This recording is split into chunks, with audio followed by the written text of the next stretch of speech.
पहली नजर में लगा वो मेरी है, पहली नजर में लगा वो मेरी है, आंखें उसकी झील सी गहरी हैं, प्रपोज कर करके थक गए हम, अब पता चला कि वो तो बहरी है। Too many thoughts on my mind, I can't sleep at night, so I just keep writing.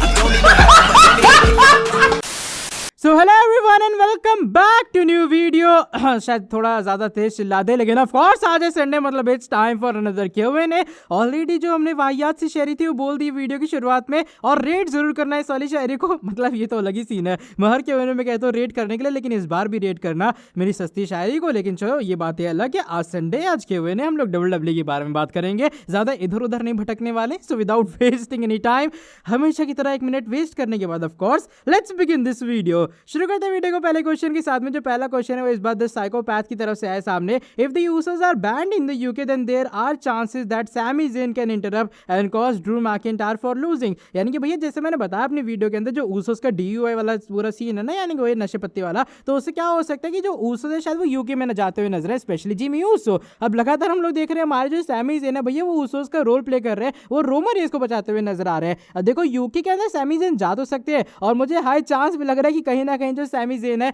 बीच में आने का ट्राई करने वाले हैं और बचाने का ट्राई करेंगे ट्राइबल चीफ रोमन रेंस को। And I am damn sure एक ऐसा पॉइंट आने वाला है जब बीच में मैकिंटायर जीतने वाले होंगे, लेकिन जो सैमी ज़ेन है अपने इंटरप्शन से ड्रू मैकिंटायर को इस मैच में जीतने नहीं देंगे। वो पॉइंट डेफिनेटली काफी इंटरेस्टिंग होने वाला है। अगला क्वेश्चन इस बार स्वराज भाई की तरफ से है सामने। If Braveheart will return at Clash at the Castle, in which match will he return. अब देखो अगर वो क्लैश एट द कैसल के अंदर ही वापस आने वाले ना, तो मुझे ऐसा लग रहा है कि WWE सीधा जो उनकी एंट्री मेन फ्यूड में करवाएगी, और उनके चांस मुझे ऐसा लगता है थोड़े और बढ़ जाएंगे अगर रोमन रेंस चैंपियनशिप को रिटेन करते हैं। हम देखते हैं भाई ज्यादातर जो रोमन रेंस है किसी बड़े अपोनेंट को हराते हैं तो सामने से एक रिटर्न होती हुई नजर आती है। हमने रिसेंटली WWE के कुछ सोच में देखा हुआ था, हमने देखा था भाई इससे पहले भी जो हमारे एक बार याद है आपको जब जॉन सीना को हराया था रोमन रेंस ने समर स्लैम के अंदर, वो लास्ट ईयर का ही तो था, तो वहां से ब्रॉक की एंट्री हुई थी। तो इमेजिन अगर वो ड्रू मैकिंटायर को हराते हैं, फील्ड की एंट्री हो जाती है, चीजें बवाल हो सकती है क्लैश एट द कैसल में। अगला क्वेश्चन इस बार जीसस स्क्वाड की तरफ से आए सामने। What if Theory gets out of the title picture and immediately cashes in the grand stage of them all, WrestleMania. अब देखो रेसलमेनिया का जो मैच होने वाला है रोमन का भी फिलहाल कंफर्म नहीं ज्यादा वो कौन सा होगा, लेकिन जहां तक मेरी उम्मीद है ना, थ्योरी का जो मनी इन द बैंक का सीन है वो इसी साल खत्म होने वाला है, या फिर आई एम डैम श्योर कि वो रेसलमेनिया 39 से पहले तो खत्म होने वाला है जिस तरीके से सीन चल रहा है, या फिर clash at the castle maximum मतलब एकदम एंड लिमिट वो रॉयल रंबल या फिर डे 1 होने वाला है। WWE इससे आगे नहीं जाएगी थ्योरी के कैशिंग के लिए, and I don't think so उनका जो कैश है वो रेसलमेनिया के अंदर होगा। अगला जो क्वेश्चन है इस बार हरीश भाई की तरफ से है सामने। Do you consider AEW as competition to WWE? अब देखो to be honest AEW fans offend मत होना, लेकिन यार देखो स्टार्टिंग में मुझे लगा था यार ये तो AEW बड़ी तगड़ी है, डैनियल ब्रायन यानी कि ब्रायन डैनियल्सन वहां जा रहे हैं, CM पंक वापस आ चुके हैं, अब तो WWE का काम हो गया, एडम कोल भी जा चुके हैं, लेकिन धीरे धीरे करके ना AEW डाउनफॉल में जा रही। कहां पहले 1 मिलियन व्यूअरशिप ला रही थी, लेकिन लगातार वो डाउनग्रेड जाता हुआ नजर आ रहा है। आपके पास one of the top competitors, आपके पास one of the most famous superstars है जिन्हें ऑडियंस पसंद करती है, क्योंकि भाई रिलीज मोस्टली विंस मैकमैन ने उन्हीं लोगों को तो किया था जो हमारे चाहते थे, फेवरेट सुपरस्टार थे जिनके अंदर कैलिबर था। अब आपके पास वो सुपरस्टार भी हैं, आपके पास जो एक्चुअल में रेटिंग ड्रॉ कर सकते हैं। CM पंक भैया सबसे बड़ी रिटर्न हुई आपकी कंपनी में,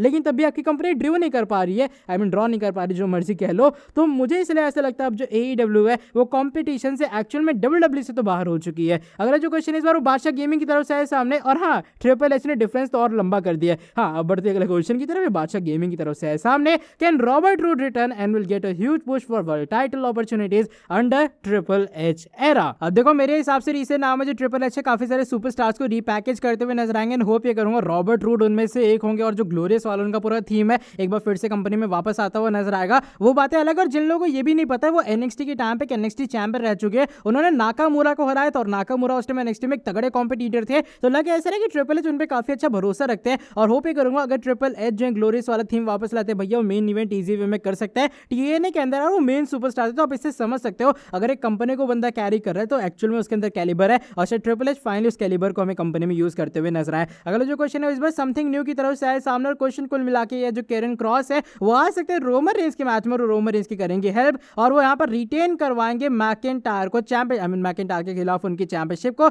उसके बाद जो WWE दोनों को भेज देगी मंडे नाइट रॉ के अंदर, एंड मैकिंटायर एंड क्रॉस का फिर मैच हो सकता है एक्सट्रीम रूल्स में, जो कि ऑलरेडी रूमर्ड है। अब देखो वो केरन क्रॉस के जो पंगे वो फॉर श्योर मैकिंटायर के साथ में ही है। कहीं ऐसा तो नहीं भाई हमें दिखाई दे रहा ना पूरे फ्यूड में कि केरन क्रॉस डायरेक्टली रोमन रेंस से कंपीट कर रहे हैं, चैलेंज वैलेंज दे रहे, टिकटॉक वाली घड़ी रख दे रहे, लेकिन अटैक तो सीधा मैकिंटायर के ऊपर करे। तो एक्चुअल में जो रंजिश है ना वो कहीं ना कहीं मैकिंटायर के साथ में, जो कि मेरे हिसाब से शायद हमें क्लैश एट द कैसल में भी दिखाई देगी। लेकिन अगर मैं सोच रहा हूँ कि एक्सट्रीम रूल्स का main event cross versus McIntyre हो रहा है तो शायद इसमें कोई ट्विस्ट होने वाला है, या फिर कोई टाइटल ऐड होगी, या फिर मैच एक्चुअल में तगड़ी स्टिपुलेशन के साथ हमें होता हुआ नजर आएगा। और हाँ, मेरे हिसाब से दोनों मंडे नाइट रॉ के अंदर फॉर श्योर ड्राफ्ट होने वाला है। जो अगला क्वेश्चन है जो प्रजोत भाई की तरफ से आए सामने, सॉरी अगर नाम गलत लेके जल्दी में, क्वेश्चन है कि जो सैमी ज़ेन उन्हें धीरे धीरे करके WWE के अंदर पुश मिल रहा है, तो क्या वो मेन इवेंट टाइटल पिक्चर में आएंगे, और क्या जो पुराना वाला सैमी ज़ेन है यानी उनका फेस टर्न हो सकता है। अब देखो जिस तरीके से कनाडा के अंदर पॉप मिला था रिसेंटली स्मैकडाउन के शो में, यार वो काफी अनरियल था। और मैं सोच रहा था कि सैमी ज़ेन का पुराना वाला थीम सॉन्ग यहाँ पर होता तो क्या अलग बात होती। वैसे ही थीम सॉन्ग में उन पे किसी तरीके से जच गया है,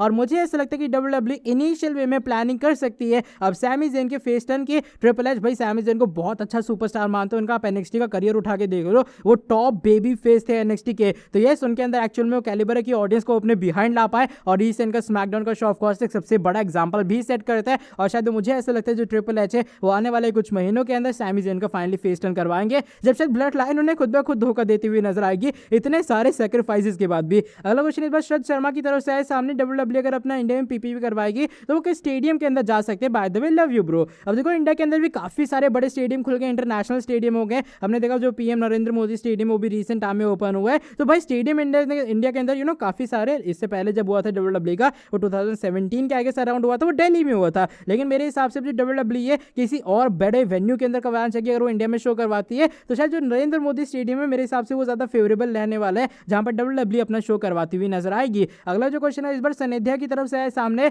पता नहीं क्वेश्चन लोगे या फिर नहीं, लेकिन फिर भी पूछ लेती हूँ। टाइसन फ्यूरी पर क्या अपडेट है? आप कौन से सुपरस्टार को चाहते हो कि वो फेस टर्न करे, आई मीन फेस करे टाइसन फ्यूरी का? अब देखो मेरे हिसाब से Tyson fury versus Drew McIntyre एक कमाल का फ्यूड होने वाला है, तो WWE को ये मैच तो फॉर श्योर दिखाना चाहिए। टाइसन फ्यूरी को लेकर अपडेट के बारे में बात रही, करंटली कोई भी अपडेट नहीं कि जो ट्रिपल एच उन्हें एक्चुअल में कब वापस लाएंगे। और बात रही ऑथर ऑफ द पेन्स की WWE रिटर्न के बारे में, क्या वो इन फ्यूचर आ सकते कंपनी के अंदर वापस और सेथ के साथ फैक्शन बनाएंगे? तो करंटली बताया जा रहा है ऑथर ऑफ पेन्स का सीन कंफर्म नहीं है, वो वापस आएंगे तो किस कंपनी में आने वाला है। और करंटली WWE के अंदर भी कोई ऐसा इंटरेस्ट नहीं है कि वो AOP को कंपनी में वापस लाती हुई नजर आएगी। तो भैया अभी फिलहाल AOP की तो कोई भी उम्मीद न लगाए कि वो WWE कंपनी के अंदर रिटर्न करेगी। अगला क्वेश्चन इस बार संदीप भाई की तरफ से आए सामने, Brock will return baby face और heel face, please pick my question. अब हील फेस क्या होता है वो तो मुझे भी नहीं पता, हील टर्न एक्चुअल में होता है, लेकिन चलो वो बातें डिफरेंट है। अब बात यहाँ पर रहती है कि ब्रॉक किस तरीके से रिटर्न करेंगे। आगे से उनकी जो काउबॉय वाली थीम है WWE उसी कंटिन्यू रखेगी। ब्रॉक ने पहले काफी बार कहा भैया उन्हें दूसरी थीम नहीं चाहिए, जो उनका पूरा थीम है वो एक्चुअल में उनकी रियल पर्सनैलिटी को शो करता है। ये इंसान ऐसे ही है, कभी काफी गुस्से में आ जाएगा, कभी एकदम नॉर्मल हो जाएगा। इसलिए मेरे हिसाब से जो ब्रॉक का ये वाला गिमिक है ना काउबॉय वाला है, WWE के अंदर फॉर श्योर एक लंबे टाइम तक कंटिन्यू रखने वाला है। और वैसे भी किसने कहा ये वाला जो ब्रॉक है बेबी फेस है, भैया कॉम्बिनेशन है, ये हील भी है बेबी फेस भी है।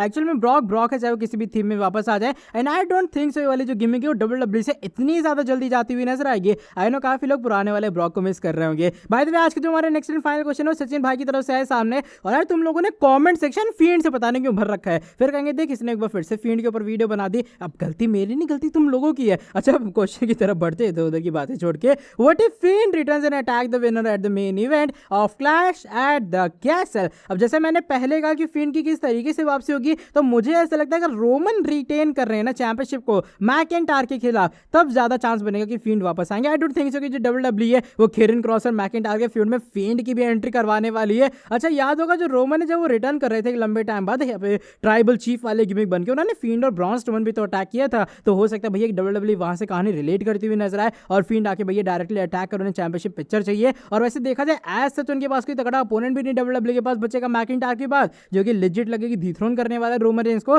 तो मेरे हिसाब से चांस तो है, लेकिन मैं यहाँ पर कंफर्म बिल्कुल नहीं बता रहा हूँ। मुझे ऐसा लग रहा है कि 70-30 चांस है, यानी कि 30% फीड आएंगे और 70% नहीं आएंगे। रिसेंटली PPV से यही तो हो रहा है, र्यूमर आ रहे फीड आएंगे, रिपोर्ट्स आ रही है फीड आएंगे, घंटा फीड आ रहा है भाई किसी भी शो में, वो अलग बात है। ट्रिपल एच कह रहा है यहाँ पे कुछ भी हो सकता है, इसलिए जो भाई विंस मैकमैन को दिक्कत थी फीड से थी, फीड को दिक्कत विंस से थी, अब वो जा चुके हैं। तो शायद WWE कंपनी के अंदर हमें चीजें बदलती हुई भी नजर आ सकती हैं। एंड मेरे हिसाब से बाकी बाकी जितने भी रिपोर्ट्स है ना उनके मुकाबले ये जो रिपोर्ट है उसका काफ़ी हाई चांस है कि एक्चुअल में वो कर सकते हैं अपनी कंपनी के अंदर वापसी और वो अटैक कर सकते हैं रोमन रेंज के ऊपर। बाय द वे आज की Q&A वीडियो बस यहीं तक थी। आई नो काफ़ी ज़्यादा लंबी चौड़ी Q&A वीडियो हो गई, लेकिन अगर ये वाली वीडियो पसंद आई है ना तो फटाफट से कर देना नीचे वीडियो को लाइक। साथ ही में जो लोग चैनल के ऊपर न्यू है सब्सक्राइब नहीं किया सब्सक्राइब कर देना चैनल को और बेल नोटिफिकेशन को कर देना। और मिलता हूं आपसे आके नेक्स्ट वीडियो के अंदर बहुत ही ज़्यादा जल्दी। Till then bye bye, take care.